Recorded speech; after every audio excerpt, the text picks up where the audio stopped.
पौलुस का रोम भेजा जाना 27 जब यह निश्चित हो गया कि हम जहाज द्वारा इतालिया जाएं, तो उन्होंने पौलुस और कुछ अन्य बंदियों को भी यूलियुस नामक ऑगुस्तुस की सैन्य दल के एक सूबेदार के हाथ सौंप दिया। टू अद्रमुतियुम के एक जहाज पर जो आसिया के किनारे की जगहों में जाने पर था। चढ़कर हमने उसे खोल दिया और अरिस्तर्खुस नामक थिस्सलुनीके का एक मकेदुनी हमारे साथ था। 3 दूसरे दिन हमने सीदोन में लंगर डाला और यूलियुस ने पौलुस पर कृपा करके उसे मित्रों के यहाँ जाने दिया कि उसका सत्कार किया जाए। 4 वहाँ से जहाज खोलकर हवा विरुद्ध होने के कारण हम साइप्रस की आड़ में होकर चले। 5 और किलिकिया और पंफूलिया के निकट के समुद्र में होकर लूसिया बी के मूरा में उतरे। 6 वहाँ सूबेदार को सिकंदारिया का एक जहाज इतालिया जाता हुआ मिला और उसने हमें उस पर चढ़ा दिया।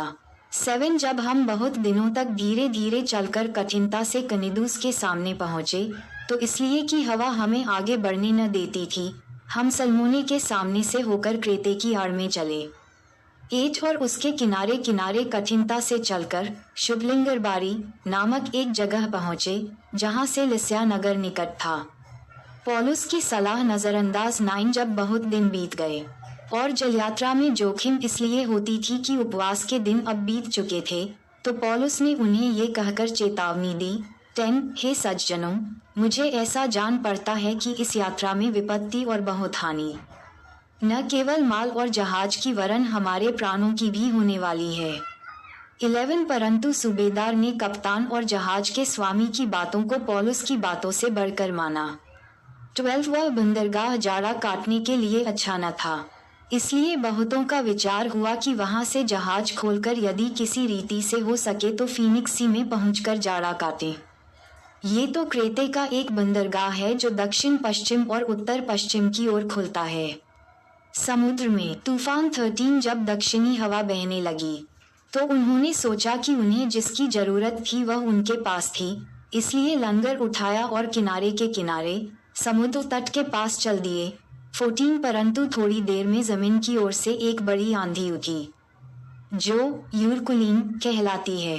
15 जब आंधी जहाज पर लगी, तब वह हवा के सामने ठहर न सका, अतः हमने उसे बहने दिया और इसी तरह बहते हुए चले गए।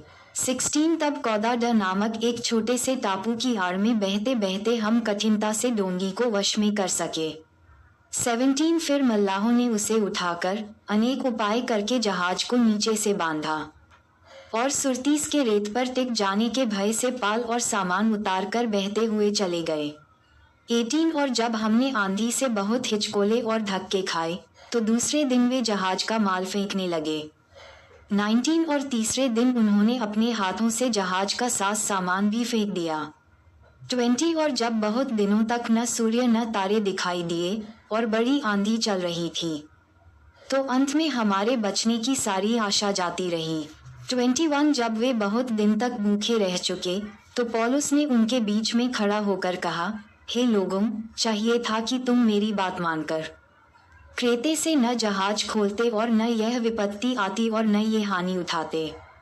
22 परंतु अब मैं तुम्हें समझाता हूँ कि धाधस बांधो, क्योंकि तुम में से किसी के प्राण की हानि न होगी, पर केवल जहाज की। 23 क्योंकि परमेश्वर जिसका मैं हूँ और जिसकी सेवा करता हूँ, उसके स्वर्गदूत ने आज रात मेरे पास आकर कहा। 24 हे पौलुस, मत डर, तुझे कैसर के सामने खड़ा होना अवश्य है, और देख, परमेश्वर ने सबको जो तेरे साथ यात्रा करते हैं तुझे दिया है। 25 इसलिए हे सज्जनों, धाधस बांधो, क्योंकि मैं परमेश्वर पर विश्वास करता हूँ कि जैसा मुझसे कहा गया है वैसा ही होगा। 26 परंतु हमें किसी टापू पर जा टिकना होगा। जहाज का टूटना 27 जब 14वीं रात हुई और हम अद्रिया समुद्र में भटक रहे थे, तो आधी रात के निकट मल्लाहों ने अनुमान से जाना कि हम किसी देश के निकट पहुंच रहे हैं।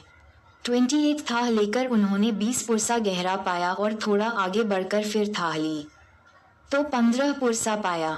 29 तब पथरीली जगहों पर पड़ने के डर से उन्होंने जहाज के पीछे 4 लंगर डाले और भोर होने की कामना करते रहे। 30 परंतु जब मल्लाह जहाज पर से भागना चाहते थे, और गलही से लंगर डालने के बहाने डोंगी समुद्र में उतार दी। 31 तो पौलुस ने सूबेदार और सिपाहियों से कहा, यदि ये जहाज पर न रहें तो तुम भी नहीं बच सकते। 32 तब सिपाहियों ने रस्से काटकर डोंगी गिरा दी। 33 जब भोर होने पर था तो पौलुस ने ये कहकर सबको भोजन करने को समझाया, आज 14 दिन हुए कि तुम आस देखते देखते भूखे रहे और कुछ भोजन न किया। 34 इसलिए तुम्हें समझाता हूँ कि कुछ खा लो जिससे तुम्हारा बचाव हो, क्योंकि तुम में से किसी के सिर का एक बाल भी न गिरेगा। 35 और यह कहकर उसने रोटी लेकर सबके सामने परमेश्वर का धन्यवाद किया और तोड़कर खाने लगा। 36 तब वे सब भी ढाढ़स बांधकर भोजन करने लगे। 37 हम सब मिलकर जहाज पर 276 जन थे। 38 जब वे भोजन करके तृप्त हुए तो गेहूं को समुद्र में फेंककर जहाज हल्का करने लगे।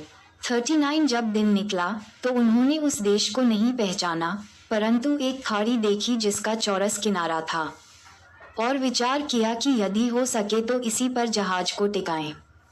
40 तब उन्होंने लंगरों को खोलकर समुद्र में छोड़ दिया और उसी समय पतवारों के बंधन खोल दिए और हवा के सामने अगला पाल चढ़ाकर किनारे की ओर चले।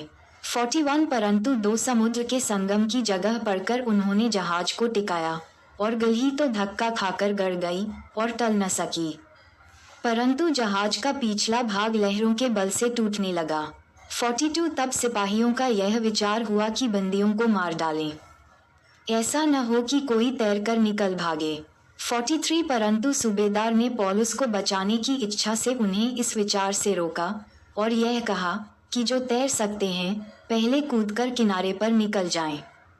44 और बाकी कोई पटरों पर और कोई जहाज की अन्य वस्तुओं के सहारे निकल जाएं। इस रीति से सब कोई भूमि पर बच निकले। माताएं एवं बहनों से निवेदन है कि अगर हमारी ये वीडियो आपको अच्छी लगी हो तो कृपया करके वीडियो को लाइक और सब्सक्राइब करना ना भूलें, क्योंकि हमारी वीडियो आप सब तक बहुत जल्दी पहुंचे। जय यीशु मसीह।